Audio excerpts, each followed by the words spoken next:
Hello, everybody. I am Mickey, and I am not your mama's minister. And today we're going to be talking about St. Joseph of Cupertino and the spectrum.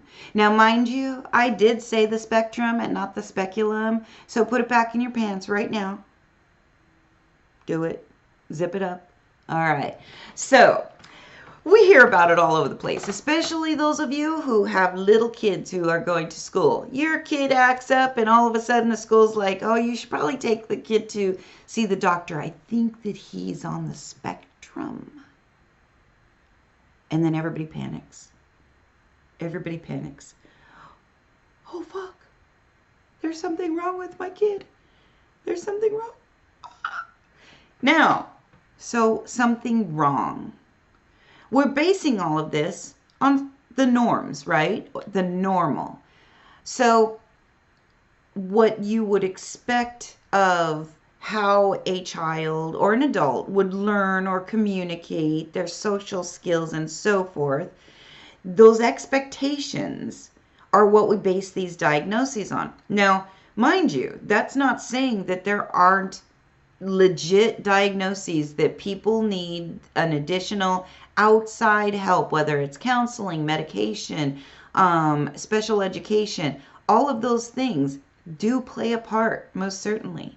But I don't want to talk about that today because I'm not a medical professional. I'm not a psychiatric professional.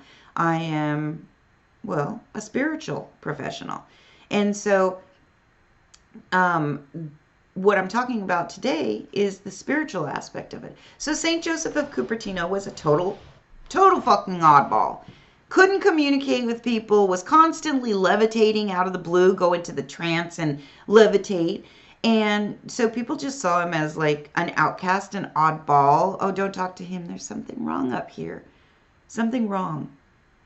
And yet they didn't stop, even the church, because once he joined the church, they just kind of shut him away. We don't want him like reflecting poorly on us. So what is wrong with the mind? Or is it just a different way that that mind works?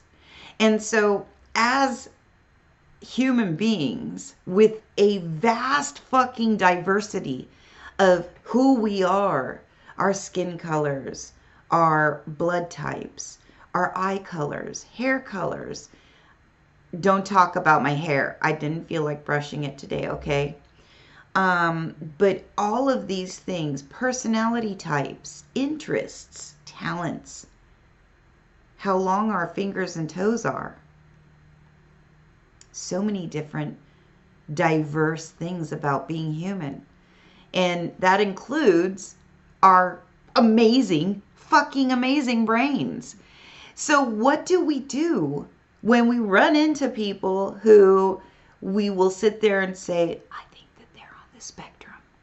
I think that they have ADD. I think that something's not right in their heads. And they're not hurting themselves.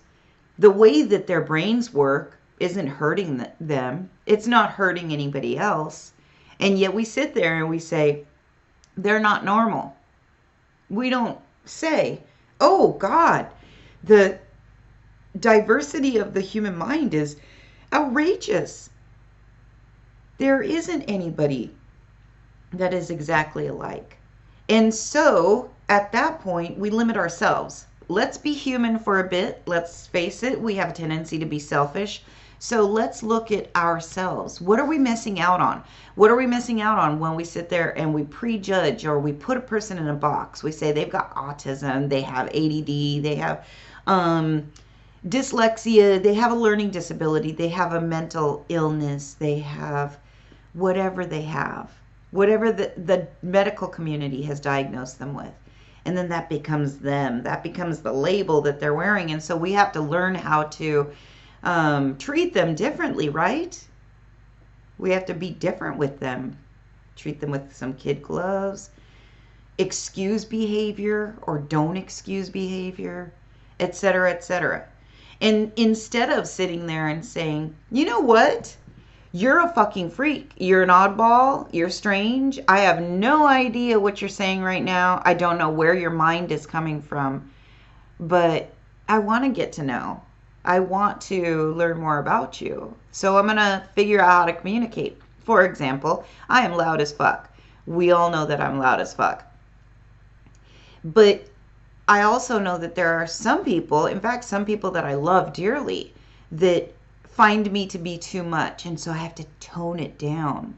I have to tone that down because the way that their minds think, or their biologies, or their physiologies, is that I'm just too much. And so I have to tone it down. I have to calm down for them just to be around them and to communicate with them. That's not hurting me any. I'm not being somebody that I'm not. Oh God, don't get me started on that. We are all of those people. We are the quiet. We are the loud. We are the obnoxious. We are the sweet. We are the kind. We are the cruel. We are the mean. And so forth. So all of those are us because we're human and because our minds work that way and our souls work that way. So don't miss out. Don't miss out. When you sit there and you recognize that this person might be on the spectrum or have ADD or something like that, or they admit it, or, you know, people are much more open now about talking about it. And which, fantastic, fucking fantastic. And so don't sit there and say, oh, I can't deal with that. Get to know them. Like, figure out how you can communicate with them. You may think that they're a fucking douchebag and not want anything to do with them. But just because they're on the spectrum doesn't mean that you have to deal with them. But just because they're on the spectrum doesn't mean that you wouldn't want to. They may end up being your best fucking friend until you're buried in the grave. You see what I'm saying? So, St. Joseph of Cupertino, fantastic patron saint of those whose minds don't work like everybody else's. And so whether you're on the spectrum, whether you've got ADD, whether you have a mental illness, whether you have a learning disability, whatever it is, St. Joseph of Cupertino is fantastic for that. He's got a big personality. He's, yeah, and he's also, because of his levitating, a patron saint of flyers. So anybody who flies. So whether you're a pilot, an astronaut, airline stewardess, or even just somebody who's afraid of flying, he can be petitioned to ease that fear. And then he is also a patron of poor students. So there are saints that are patrons of students in general, but he is a specific patron saint of poor students. So if you're trying to find the funding to go to school, if you are finding that you have the brains to be the next fucking, I don't know, name somebody that you think is a fucking genius, and you've got the brains for that, but you don't have the funds to get an education to do that, then he's a fantastic patron to deal with getting those funds or finding a way, even if it's finding a way to self-educate. So I think that might be it for today. Much love, many blessings, and please don't forget to like, share, subscribe, and comment. I just totally forgot what I was saying there. Did you notice that? But I did come back. So I will talk to you soon, and have a blessed day.